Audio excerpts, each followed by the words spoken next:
Is this still the king of budget table saws, or has it been dethroned by some of the competitors? I reviewed this saw 3 years ago and dubbed it the best budget table saw that you could find under $500 and usually around $325.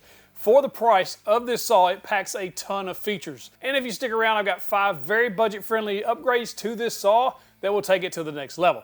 Now, let's put this thing through the paces and see if it holds the crown.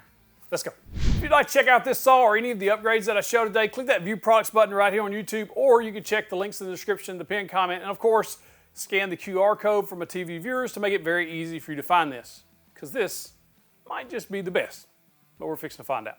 Out of the box, I was very impressed on the first review of how well packaged this is. It's still extremely well packaged. Everything is nice and tight in there. Nothing's bouncing around. They even have some cable ties on everything that moves to keep anything from moving in transport. It's very well protected, and I'm glad because we're gonna get this shipped to us from the retailer, so we want it well packaged. As far as setup goes, it's dead simple.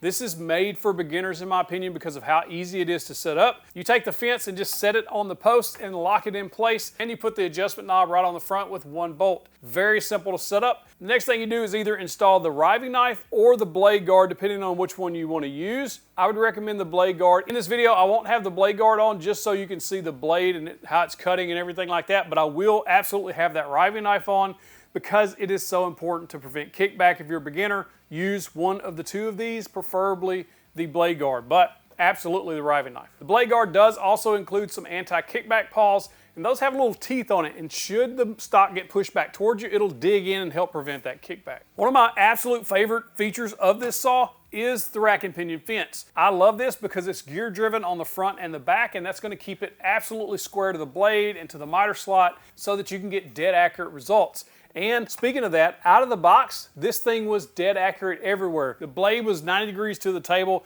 and the fence was absolutely dead accurate to the miter slots, and also the blade was accurate to the miter slot as well. The first review I did have to do some minor adjustments, which was very easy, but I'm glad to see that this one came dead accurate out of the box. Speaking of the fence, this is also a high-low fence, so it does have this little flip over part that you can use for a couple of different things. First, if you're cutting close to the blade, it has a position 1 that's a little raised up. That gives you some support right next to the blade if you're cutting thin material, which is really nice. And then if you extend it out past the table, it will drop down into position 2. That gives you support for wider stock like plywood, MDF, things like that, out past the table.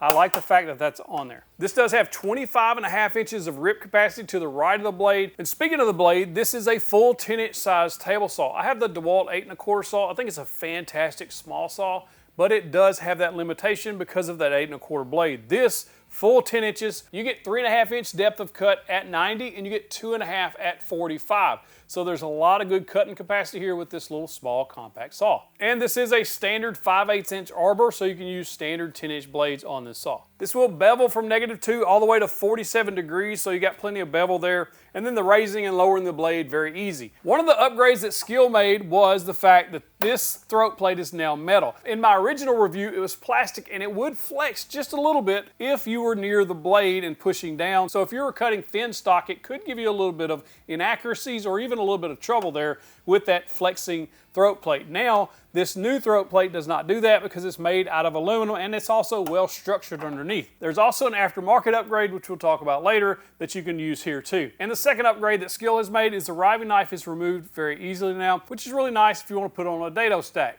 But will it fit a dado stack? We'll find out. Another nice feature of this table saw, which is why a lot of people have bought this saw over the last year, is probably one of my most popular table saws that I've ever shown on the channel because of how budget friendly it is, but also because of this feature with the folding legs. You can use it on a tabletop, or you can build an actual work stand for it, but you can also use it with these folding legs if you're short on space. So if you're taking your tools from in and out of a garage or a storage area, this is going to allow you to set it up extremely quickly. There's a little red button on each leg. You push, it folds out, locks into place, and you're good to go. And one leg has an adjustment, so if your floor is a little unlevel or if you're on unlevel ground, then you can adjust that foot very easily to get it nice and flat so it doesn't rock on you. Now this table saw does come with a push stick and a miter gauge. I jokingly pitched them behind me in the unboxing, but you should absolutely keep them because if this is your first table saw, you're going to need those items. But there's better options out there, which we'll talk about later. But one thing I do like about Skil in this setup is that you can store the push stick right up front. And that matters because when you're pushing stock through, just starting out with your hands, you can reach and grab that easily before your hands get close to that blade, and you can finish the cut with the push stick, which is what you should be doing anyway. It also has this miter gauge. This miter gauge is very small. It's really, really small. It might work in a pinch, but there is better options out there. But it is handy that this one can store right here on the side if you need that. This is a 15 amp motor spinning at 4,600 RPM, so it did have plenty of power in the previous review. I suspect it should have in this review, but we are going to test that. And last but not least, I don't think you can discount, this is a good looking saw. Red with that dark gray, everything just looks nice on here. I like it a lot. The specs say 60, right under 60 pounds, 59 and some change, fully assembled. I assume that's with the fence and everything. I think it's time we put this through the paces. Take it outside. Before we cut anything with this, one of my complaints last time was the fact that this thing was very loud. So let's see if it's still that loud. It ain't quiet, but it's also not just ear blasting loud, but probably the same as it was last time. All right, first cut we did was plywood, and it's not really surprising that it didn't do a very clean cut because of the blade that's on here. This blade is not a great blade. It's really meant for very, very rough construction.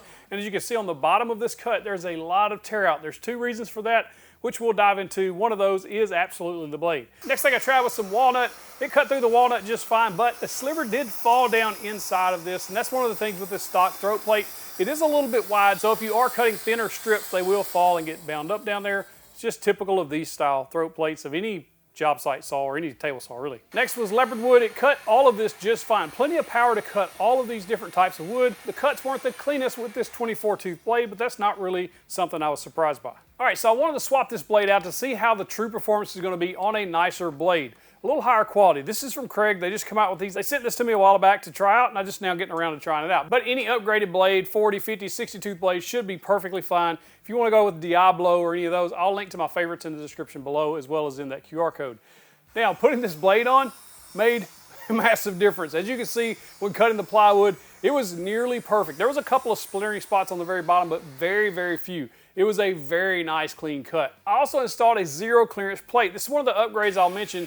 I bought this at the same time as a table saw because I knew that those smaller parts were going to get trapped down in there, and I like having a zero clearance plate. That's going to prevent those parts from falling in, but it's also going to give you a nicer, cleaner cut. As you can see here, with a better blade and the zero clearance plate on the plywood, you get a very clean cut compared to what you do with the stock blade and throat plate. Now, using the Craig blade on the walnut, we got a nice clean cut. There's no burning or anything like that. And then on the leopard wood, very similar results. Now, on all of these cuts, I'm using a dust extractor to show you that the dust collection is pretty good on here. You can see there's not a whole lot of dust coming off of the top of the blade or, of course, out of the back because I do have the dust extractor hooked to it. I'm using the Milwaukee dust extractor, but most any shop vac or dust extractor should work here. But if I do unplug the dust collection, there's a lot of dust. It should be. You're throwing a lot of dust. I cut this pine 4x4 and you can see dust flying everywhere, but there's no dust collection. So if you don't have dust collection, this will be a dust issue for you, just so you're aware. And speaking of cutting the 4x4 with this 60 tooth blade from Craig, zero issues, cut right through it, no issues. So as you can see, the power is absolutely there, even with the stock blade. If you upgrade the blade to a better blade, I recommend a 40, 50, or 60 tooth. Anywhere in that range should be perfectly fine. Depending on your favorite brand, you're going to see much better results. Now let's talk about the 5 upgrades that take this to the next level. We've already seen 2, the throat plate and a better blade. Again, all these will be linked in the description, the pinned comment, QR code, all that. Now speaking of the Craig blade, I will tell you, be very careful. This thing is razor sharp. When I was putting the throat plate back on, my finger kind of bumped in or pushed into one of the teeth of the blade, and it got me. Like, I was bleeding pretty bad. It didn't hurt or anything. It didn't cause a gash, but it poked me just enough to cause quite a bleed. So be very careful with that blade. It is sharp. Next, the upgrade is the fence. Now, the fence that comes with the Skil is perfectly fine for most things. It will work, especially if you're a beginner, you're on a budget, just use that. But if you want to upgrade the blade to add some extra functionality, there is a very budget-friendly option here from TSO, and it's only $49 for the fence. Now, this fence adds a bunch of functionality, and you don't lose anything. There's an adapter that comes with it that lets you keep your high-low fence, so you're not losing that. What you're gaining is the 2 T-track style grooves in the front or face of the fence, and then there's also one on the top. The Skil does have one on top, but there's not really a whole lot of accessories that go with that. Now, using this fence, you can add vertical pressure with feather boards. I'm using a bow feather board here. What's great about the bow is it also fits in your T-slot, so you can use that as a feather board horizontally, and you can also use it vertically to keep that vertical pressure down. It's going to help you get more accurate cuts, but it's also going to help prevent that kickback. There's also some stock guide rollers from Jessom that will slide right in here, and you can use those as well. Those are very similar as they add vertical pressure, but they're also adding a little bit of angle pressure, pushing the stock into the fence, and that's going to help keep your cuts accurate and safe. You can also get this MDF sacrificial fence, pre-drilled holes, all the hardware you need to bolt it right up to this fence. What that's good for is if you're using a Dado stack, you can actually use the Dado stack with the fence now. Now, speaking of Dado blades, that's one of the biggest questions I get when I review table saws like this. Will a Dado stack fit? Yes, mostly. So I have the CMT locking Dado stack. This is my favorite Dado stack because it all locks together. It's very easy to basically assemble, put on the saw, take off the saw. But it will fit on here with a small reduction. It's like 0.65 something inches. I'll show you millimeters if you're into that as well. I did leave off one chipper because if you put the extra chipper on there, you won't get the nut all the way on the shaft there. So you don't want that thing halfway on there. You want to get it all the way on. So I did leave off that chipper, but we are getting 5/8 of an inch, give or take, to be able to use the Dado stack. Way better than just using, say, an 1/8 inch or less if you're using thin kerf blades. So yeah, it will fit mostly. Oh, and you also have to leave off this washer. And don't forget, with the Dado stack, you will need an extra throat plate. They make a Dado stack throat plate for this, but this zero clearance would also work if you wanted to pick up two. One for a zero clearance, one for a Dado stack. The next upgrade you can make is the miter gauge. The one that comes with this is not the greatest. Win makes a very budget-friendly and very accurate with a lot of features that will fit this saw. Goes right into that track, and you can adjust the tension on that Win miter gauge to fit exactly how you would like it for it to slide in that slot. It's a really good upgrade. If you would prefer a miter gauge with a fence, you got to check out the Vivor. It's one of the best budget miter gauges I've tested in the last couple of years, and it's well under $100, usually around $50, $60, especially for a saw like this. You don't need that extendable fence. Just get the standard one without that fence. It'll work perfectly fine on this table saw and be a really nice upgrade. Now the fifth upgrade is safety based, and I'm going to kind of lump in a couple of products here that you can check out. First, the gripper. I've been a fan of the gripper for a very long time. You see me use it all the time on the channel if you watch it all because I like it that much. And I've used it for years and years, since like 2017 when I bought my first one. Next upgrade, bow feather boards. I like these feather boards a lot. They have a foam tip so it doesn't mar the wood, but it also helps prevent kickback and keeps the pressure where you want it, whether it's on this fence pushing down or if it's in your miter slot pushing toward the fence. Keeps you a nice, safe, accurate cut. And then Bow also makes a push stick that has an EVA foam tip. I like it better than this plastic one. I've seen a lot of people online post they got injured by these when they get brittle, hit the blade, kind of shards go everywhere and cut them up. So I like the Bow for that reason. But of course you could always make your own out of wood or whatever you prefer. Now what I don't like about this saw, because it can't all be perfect, right?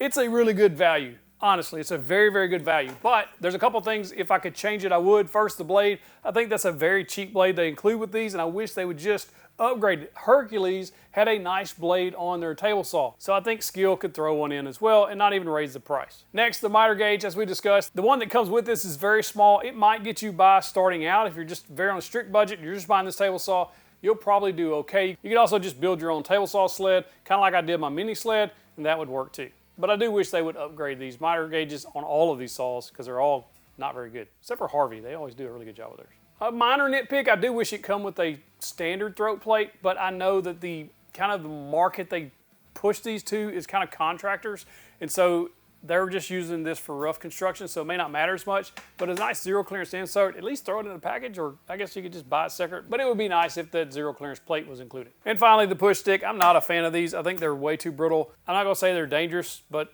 I wouldn't use them. So use the ones you feel comfortable using, and that's really what matters, but make sure you use some type of push stick, even if it is this one, until you can upgrade to a different one if you so choose. But please, keep your hands away from the blade. So is this still the king of budget table saws? I get asked all the time, what would you buy? Would you buy this, the Hercules, the Evolution, or some other budget level table saw? Well, I think the Evolution has kind of priced themselves outside of the budget options because it's like $475 now. This one is just over $300 at about $330, give or take. So that is a very good value here. Hercules at retail is $379, so it is priced higher than this one retail.